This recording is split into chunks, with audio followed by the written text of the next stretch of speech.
I got one more topic for y'all. I'm very tired. However, I am going to, because this person is significant, and I want to show him some love.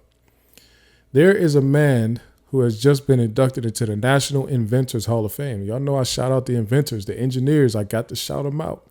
His name is Lanny Smoot. He's a black man, and he actually works for Disney right now.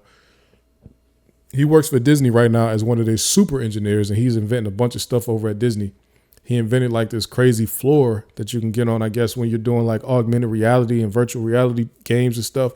It's like you can walk on it, but you're not really moving forward or anything like that. You like walking on the floor that's like rollers, but it's not.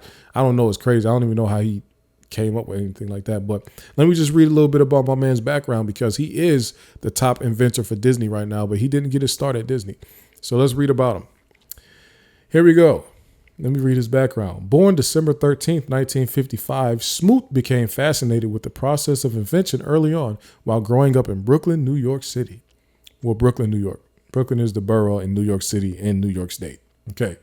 When his father brought home a battery, light bulb, and electric bell and wired them up. Let me read that properly. When his father brought home a battery, light bulb, and electric bell and wired them up so the bell would ring and the light bulb would light, Smoot was fascinated and inspired to learn all that he could about electricity, electronics, science, and ultimately engineering. He said, "I think that's what's most important about me is I'm continuously curious. I'm really interested in technology, but always wondering what I can do that is new that no one else has done before, that no one else has done."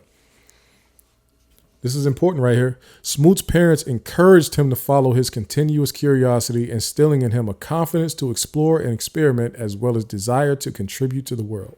See, that's important. You got to encourage somebody to be inquisitive. You see what I'm saying? Me as a kid, and still as an adult, I ask a million questions. But I got told as a young kid, stop. I got told to mind my business a lot. Like, none of your business and mind your, all that type of stuff. My daughter, my 4-year-old, she asks a million questions like me. And I try to make sure I try to answer all of them. But she has an unlimited supply of questions, though. Trust me. And I don't discourage her from doing that, because that's how I learn. I learn like that. So here we go. My path was paved by people who believed in me. See, there you go. I was an inventor, albeit a tiny one, when I was young, and in some ways doing a smaller version of what I'm doing now. I just have more sophisticated tools and a much larger technology canvas available to me, but I'm the same creative kid inside. Creativity is very important, man. That's why I called my business back in the day Righteous Creativity. Okay. While attending Brooklyn Technical High School, Smoot was named a Bell Labs engineering scholar, earning a full scholarship to Columbia University, summer work at he earned the summer work at Bell Labs and a guaranteed full-time work with the company after he graduated.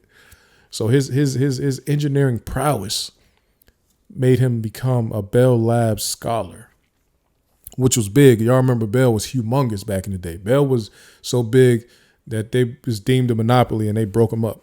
So that lets you know what Bell was on. Bell found him and said, "Yo, boy, you are worth investment." And then he went to an Ivy League school, Columbia. Big dog. He earned his bachelor and master's in electrical engineering, and he began his career with Bell Labs in 1978. While at Bell, Smoot invented some of the first fiber optic transmission technologies to be widely used in the Bell telephone system. Now, you got to remember, Bell broken up, and I'm pretty sure, if I'm not mistaken, part of when Bell was broken up, AT&T got created. If y'all know, AT&T is using fiber now. So this man invented some of the first fiber optic transmission technologies to be widely used by Bell telephone system. So he was way ahead of his time. Okay. Later, he moved to Bell Core, which was founded following the breakup of Bell Systems. There, he invented the first high-quality, large-screen video teleconferencing system called Video Window, which ultimately was showcased at the Smithsonian Institute's Information Age exhibit. Think about that. Now, if you don't know what video teleconference is, pretty much he invented FaceTime. Okay. First high-quality, large-screen video teleconferencing system, the Video Window. That's FaceTime. So, or if you could say Teams calls like Skype, stuff like that, That's where it comes from. His ideas. And then he invented more and more and more stuff that got the attention of Disney, and Disney brought him in 1998. The rest is history because he went on to become Disney's greatest inventor, pretty much. If not the greatest inventor, he's for sure their best inventor right now. He's the best. He's the top guy at Disney right now. So I want y'all to go look up Lanny Smoot. He's a black man. He was playing no games. His mom and dad believed in him.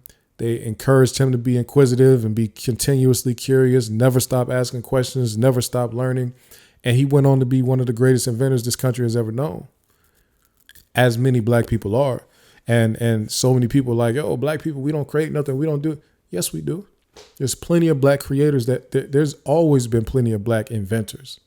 So you need to go look these people up. That's the thing about it. You need to look these people up, because how many black inventions have been stolen? You know how many patents and royalties would belong to the black community had they not been stolen in the 18th, 19th, and 20th century?